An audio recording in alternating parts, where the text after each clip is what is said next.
नमस्कार,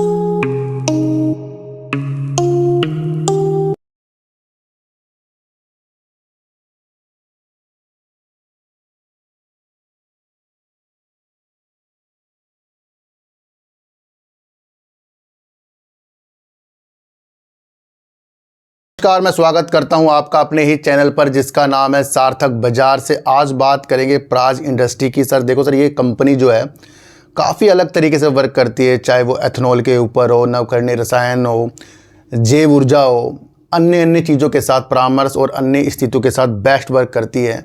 जो भारत की बहुराष्ट्रीय कंपनी है यानी कि प्राज इंडस्ट्री। प्राज इंडस्ट्री करीब 100 देशों के अंदर वर्क करती है और अपनी दक्षता के अनुसार अच्छे खासे ऑर्डर भी जीतती है और भारत की कंपनियों के साथ ये अपनी साझेदारी करके तो ये अन्य स्थितियों के क्षेत्र में अच्छा वर्क करती है।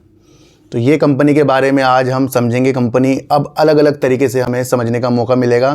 तो कंपनी करती क्या है, शुरू से अगर हम समझें तो प्राज इंडस्ट्री एक भारतीय बहुराष्ट्रीय कंपनी है जो जैव ऊर्जा, नवकरणीय रसायन और पर्यावरणीय समाधानों में विशेषज्ञता रखती है।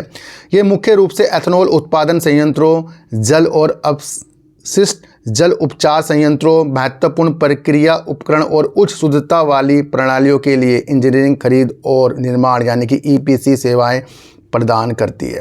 प्राज इंडस्ट्री के मुख्य कार्य इस प्रकार है: एथनॉल, बायोडीजल और नवकरणीय प्राकृतिक गैस जैसे जैव ईंधन के उत्पादन के लिए समाधान प्रदान करना, औद्योगिक और नगरपालिका अपशिष्ट जल के उपचार के लिए प्रणालियों का डिजाइन और निर्माण करना, रासायनिक दवा, तेल और गैस उद्योग के लिए आवश्यक उपकरण प्रणालियों का निर्माण करना, उच्च शुद्धता वाली जल प्रणालियों का डिज़ाइन और निर्माण करना, शराब बनाने और पेय पदार्थों के लिए उपकरण और प्रणालियों का निर्माण करना है। इंजीनियरिंग, खरीद और निर्माण यानी ईपीसी में जैव ऊर्जा, जल उपचार और अन्य औद्योगिक परियोजना के लिए पूर्ण ईपीसी समाधान प्रदान करना है। प्राज इंडस्ट्री करीब 100 से अधिक देशों में काम करती है और जैव ईंधन, पर्यावरण और ऊर्जा क्षेत्रों में एक प्रमुख खिलाड़ी है। ये आप समझ कर चलना। प्राज इंडस्ट्री के बारे में अगर हम और समझें तो प्राज इंडस्ट्री हाइड्रोजन क्षेत्र में काम करती है। ये कंपनी प्राज जेनेक्स लिमिटेड के माध्यम से green hydrogen, ammonia, carbon capture और वेस्ट टू एनर्जी जैसे क्षेत्रों पर ध्यान केंद्रित करती है। मनी कंट्रोल की न्यूज़ के अनुसार Praj GenX limited Praj industry की पूर्ण स्वामित्व वाली सहायक कंपनी और इसका गठन न्यू एनर्जी मार्केट और जलवायु परिवर्तन क्षेत्र की जरूरत को पूरा करने के लिए किया गया है।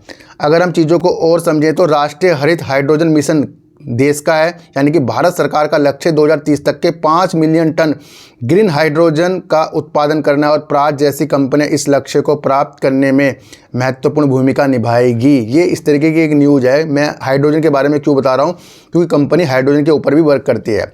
प्राज इंडस्ट्री ग्रीन हाइड्रोजन उत्पादन के लिए नवकरणीय ऊर्जा का उपयोग करने वाली कंपनियों में से एक है और इसी के साथ इसने आईओसी के साथ प्राज ने जैव ईंधन उत्पादन के लिए एक संयुक्त उद्यम बनाया जिसका उद्देश्य भारत में जैव ईंधन उत्पादन सुविधा का विकास करना है। यह संयुक्त उत्पादन हरित ईंधन के उत्पादन के दोनों कंपनियों के पहल के सहयोग का विस्तार है। प्राज एथनॉल उत्पादन के लिए 1G और 2G तकनीकों प्रदान करता है और जैव ईंधन उद्योग में एक महत्वपूर्ण खिलाड़ी है। प्राज का काम जल उपचार प्रणालियों, मॉड्यूलर प्रक्रिया उपकरणों और अन्य उद्योगों के लिए इंजीनियरिंग समाधान तक फैला हुआ है। कंपनी करीब 100 से अधिक देशों में वर्क करती है जैसे कि उत्तरी अमेरिका, यूरोप, दक्षिण पूर्व एशिया और अफ्रीका में प्रमुख बाजार शामिल है। देखो सर, ये चीज़ें हैं, इसे आप समझ कर चलना। अभी हाल ही में प्राज इंडस्ट्री के एमडी और सीईओ ने इस्तीफा दिया है, ये आप समझ कर चलना। एक न्यूज़ निकल कर आई है और ये न्यूज़ थोड़ी पुरानी है लेकिन इसको आपको समझना जरूरी है।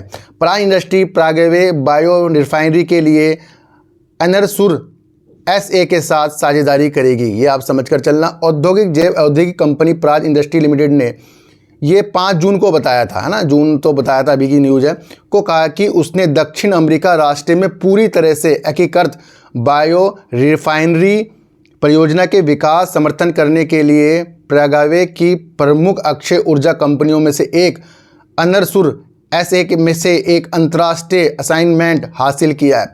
साझेदारी के तहत प्राज एक व्यापक बायो रिफाइनरी के विकास, मूल्यांकन और चरणबद्ध निष्पादन में सहायता करेगा। ये सुविधा सह उत्पादों की एक श्रृंखला के साथ एथनॉल का उत्पादन करेगी जिसमें डिस्टिलरी, सूखे अनाज, घुलनशील मकई का तेल, बायोगैस, बायो और टिकाऊ विमान ईंधन शामिल है। 2 या 4 जून 2025 तक प्रागवे के राष्ट्रपति सैंटियागो पेनागा-अप्लासियो की भारत की राजकीय यात्रा के दौरान समझौते पर हस्ताक्षर किए। तो एक बड़ा इसने विदेशी कॉन्टैक्ट पकड़ा है, इसे आप समझ कर चलना। तो कंपनी अपनी स्थितियों के साथ, चाहे वो नवकरणीय रसायन हो, जैव ईंधन हो, इन चीज़ों के साथ एथनॉल हो, उसके अंदर अच्छा अपनी सेवाएं दे रही हैं, ये आप समझ कर चलना। और अगर हम कंपनी का मार्केट कैप देखें तो करीब करीब देखें तो, और अगर हम कंपनी का हाई देखें तो 875 रुपये करीब का हाई था और 441 रुपये करीब का कंपनी का लो है। कंपनी डिविडेंड देती है। अब अगर हम मार्च 2024 में कंपनी की सेल देखें तो 1019 करोड़ की कंपनी की सेल है और 92 करोड़ का कंपनी ने प्रॉफिट कर रखा है। और उधर ही कंपनी ने अपनी सेल को मार्च 2025 में घटाकर 860 करोड़ की कर दिया और 40 करोड़ कंपनी ने प्रॉफिट कर रखा है। रिजर्व की अगर हम बात करें तो 1345 करोड़ का रिजर्व है। उधार की हम बात करें तो 195 करोड़ का उधार है। और प्रमोटर की अगर हम बात करें तो 32.81% के प्रमोटर हैं। एफआईज की अगर हम बात करें 17.16% के एफआईज हैं। और डीआईज की बात करें तो 19.51% और पब्लिक की बात करें तो 30.52% इसके अंदर पब्लिक है।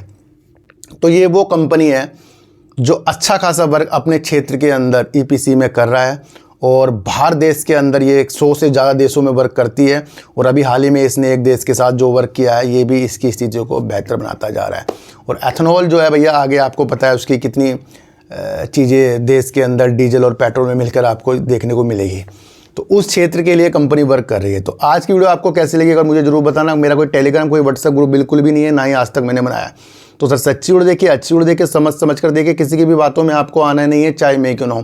चींटी को आटा दीजिए, गाय को रोटी दीजिए और अपने बच्चों को ज़्यादा से ज़्यादा प्यार कीजिए, क्योंकि बच्चे ही आपकी मासूमियत से किस्मत पलटेंगे। तो फिर मिलेंगे आपसे नई वीडियो के साथ, जब तक के लिए नमस्कार।